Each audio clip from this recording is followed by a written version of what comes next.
This happened about a week before Christmas. I was 22 at the time, home from college for winter break and trying to make some extra money while I could. Most of my friends were out of town, my parents were visiting relatives for a few days, and I had the house completely to myself. And that's where this story starts. It had been snowing all day. Not just light snow, I'm talking about that thick, heavy snowfall that makes the whole world feel quieter than it should. The kind that swallows sound. The kind that makes you feel isolated even if you know there are neighbors nearby. By late afternoon, the sky was already dark. The streetlights had that hazy orange glow reflecting off layers of fresh snow. I remember thinking how peaceful it looked. Too peaceful. I had set up my laptop in the upstairs office, right next to the front-facing window. I liked working up there because I could see the whole street. It made the long nights feel less lonely. Around 6:30 p.m., the wind started picking up. Snow was slamming sideways into the glass. The house creaked every few minutes, adjusting to the cold. At first, it was normal winter noise, but then something felt off. I don't know how to explain it. Nothing specific had happened yet. No loud bang, no shadow, just that weird gut feeling like you're not as alone as you think you are. I ignored his. Around 7 p.m., I stood up to stretch and happened to glance out the window. That's when I saw it. A thin beam of light moving slowly across my front yard. It wasn't lightning, it wasn't a reflection, it was a flashlight. And it wasn't coming from the street. It was coming from inside my yard. I froze. The beam moved carefully, not randomly like someone lost.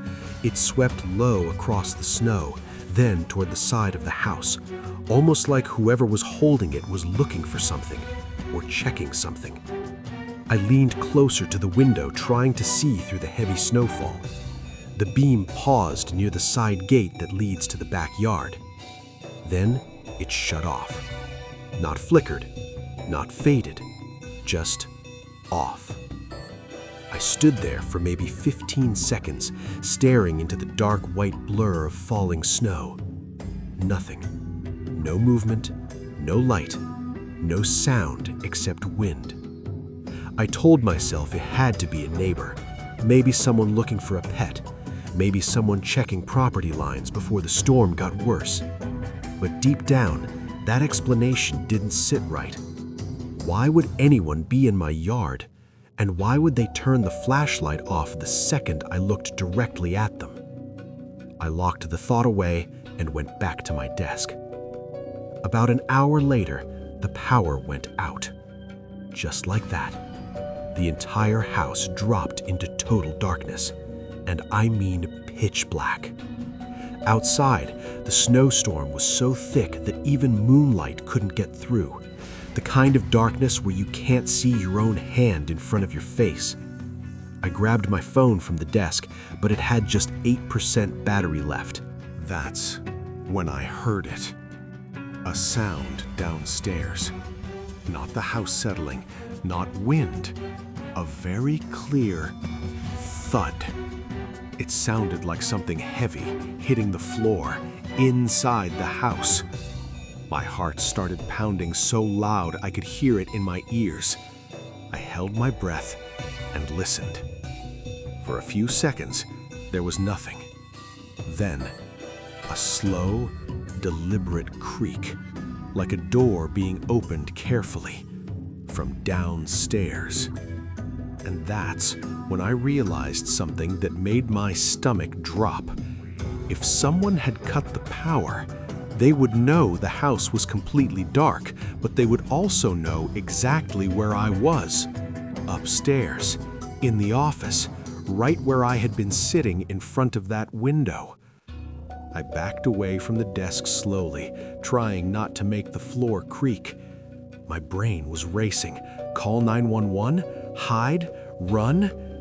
Then I heard footsteps. Slow, measured, moving across the hard wood downstairs. Not running, not rushing, walking, like whoever it was wasn't afraid of being heard, like they knew I was already trapped. And the worst part? They weren't wandering randomly. They were moving toward the stairs. The footsteps didn't hesitate. They didn't stop to search. They didn't move randomly like someone confused in the dark. They were steady, intentional, and they were getting closer to the staircase. I stood at the top of the hallway, barely breathing, phone clutched in my hand with its dim 8% battery glow, lighting maybe 2 feet in front of me. The power outage didn't feel like a coincidence anymore. It felt controlled. The first step creaked. That old wooden stair, the one that always makes noise when anyone walks on it, gave a soft, unmistakable groan. Someone had started climbing, slowly. One step, pause. Another step, pause. Not rushing, almost like they were listening between each movement. Listening for me. My brain was screaming at me to run. Run where? The only way down was past them. Jump out a window, 2-story drop into snow and possibly ice? Another step creaked. They were halfway up now. I backed into the hallway bathroom as quietly as I could. I didn't shut the door completely. I remembered somewhere that doors closing give away position. I left it slightly open. I turned off my phone screen. Darkness swallowed everything. And then I heard it. The final step onto the second-floor landing. Silence. Complete silence. Even the storm outside felt muted for a second. I could hear breathing. Not mine. Slow. Controlled. Close. The intruder was standing in the hallway, just a few feet from the bathroom door. I could feel it, that heavy presence, that instinctual awareness that someone is right there. Then, footsteps resumed, but they didn't move randomly. They went left, toward the office, toward the room where I had been sitting in front of the window. They knew. My stomach dropped. They walked directly into the office. I heard my desk chair move slightly. He wasn't searching the whole floor. He went straight to that room. After a few seconds, I heard something that chilled me deeper than anything else that night. The faint click of a flashlight turning on. A narrow beam cut through the hallway floor just outside the bathroom door as he moved again. He stepped back into the hallway, and this time, he stopped directly outside the bathroom. I could see the faint glow of light shifting across the wall through the cracked door. He hadn't checked the bathroom yet. Why? Was he listening? Did he hear me move? Or worse, was he sure I was somewhere else? The flashlight beam slowly slid across the hallway. Then it angled toward the slightly open bathroom door and stopped. The light didn't flick around randomly.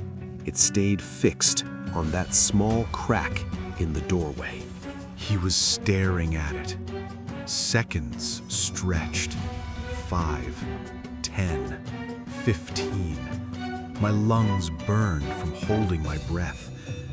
Then, something happened that I still replay in my head. The beam lowered, and instead of pushing the door open, he stepped back and walked away toward the guest bedroom. Why? That question hit me instantly. Why skip the bathroom? Why not check it? Unless he already knew it was empty? Or thought I had gone somewhere else? I heard him enter the guest room, closet door sliding open. Slow movements. He was checking hiding spots, systematically. This wasn't random. This wasn't a burglar grabbing valuables. This was someone looking for me. And then, I remembered something that made my blood run cold. Earlier that day, I had posted a photo on my Instagram story, a picture of my coffee mug on my desk with the snow visible through the office window Anyone watching it would know exactly where I was sitting that night, exactly what room I was in, exactly that I was home alone. My chest tightened. The footsteps exited the guest room, and then they moved toward my bedroom, the only room left on that side of the hall. If he cleared that room, the bathroom would be the only space unchecked, and that's when he'd come back. I couldn't wait for that. My phone buzzed lightly in my hand. Low battery warning, 5%. If it died, I'd lose my only light and possibly my only chance to call for help. From the bedroom, I heard drawers being opened, closets sliding, mattress shifting. He was thorough, careful, unhurried, almost calm. And that calmness was the worst part. This wasn't panic crime. This was planned. Suddenly, the house shook slightly. A loud gust of wind slammed against the side of the home. And in that exact moment of noise cover, I moved. I slipped out of the bathroom silently and stepped into the hallway. The flashlight beam was still inside the bedroom. I could see faint light leaking from under the door. I didn't hesitate. I sprinted toward the stairs. Soft, fast, controlled. Halfway down the staircase, I heard it. The bedroom door fly open upstairs. Heavy footsteps rushed into the hallway. No longer slow, no longer calm, now running. He had heard me. I flew down the rest of the stairs, nearly slipping in the dark. Behind me, pounding steps hit the top stair. He wasn't creeping anymore. He was chasing. The footsteps behind me weren't slow anymore. They were fast, heavy, desperate. He was no longer pretending to be quiet. He was chasing me. I hit the bottom of the stairs and nearly lost my balance in the darkness. My hand slammed against the wall, searching blindly for direction. I knew the layout downstairs better than anything. Kitchen to the right, living room ahead, garage door past the laundry room. Behind me, he reached the bottom of the staircase. I could hear his breathing now. Closer, louder, not panicked, focused. I ran toward the kitchen, cutting sharply toward the mudroom that led to the garage. My shoulder clipped the corner of the wall, pain shooting down my arm, but I didn't stop. My phone slipped from my hand. It hit the hardwood floor, and the screen went black. Battery dead. Total darkness again. Now neither of us had light. But here's the difference.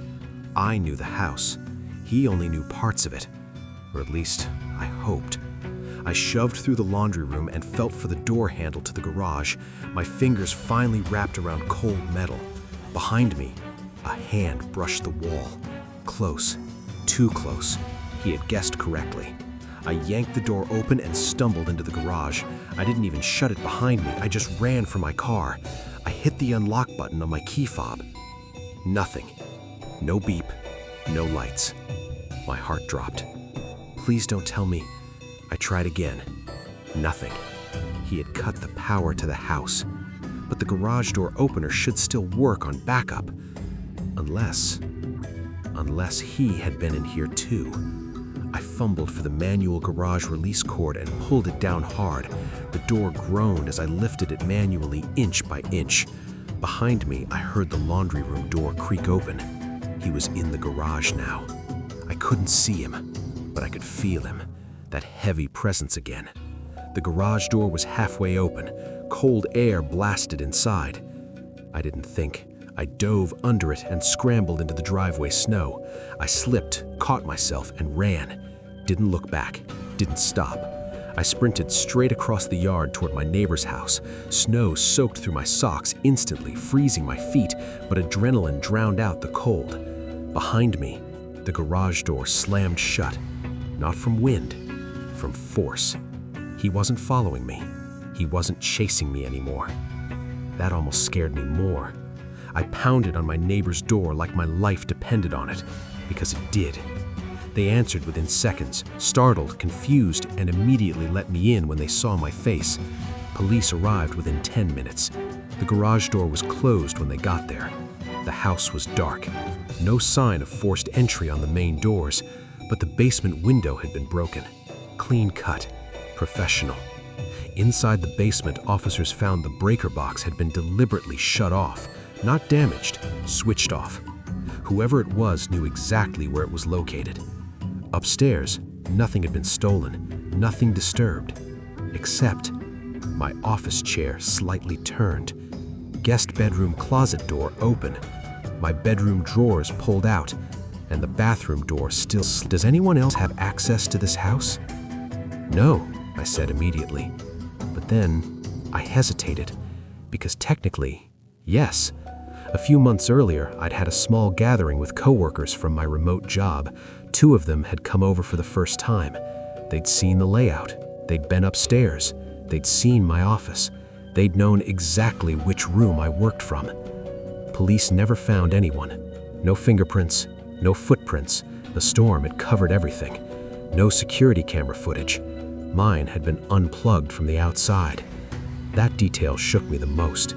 The camera wiring ran along the side of the house, near the gate, exactly where I'd seen that flashlight beam earlier. He wasn't searching randomly in the yard.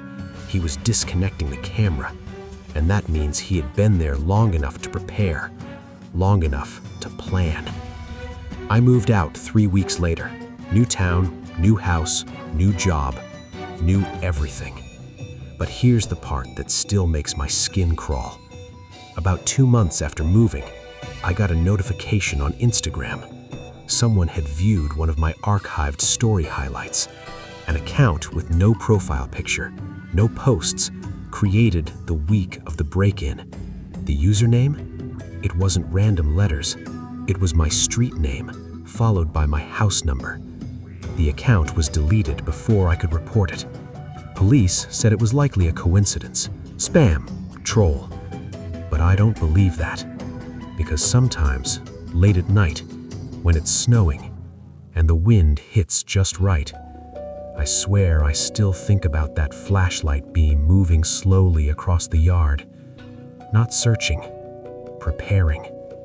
And what scares me most isn't that someone broke into my house, it's that they knew exactly where I'd be sitting, watching the snow.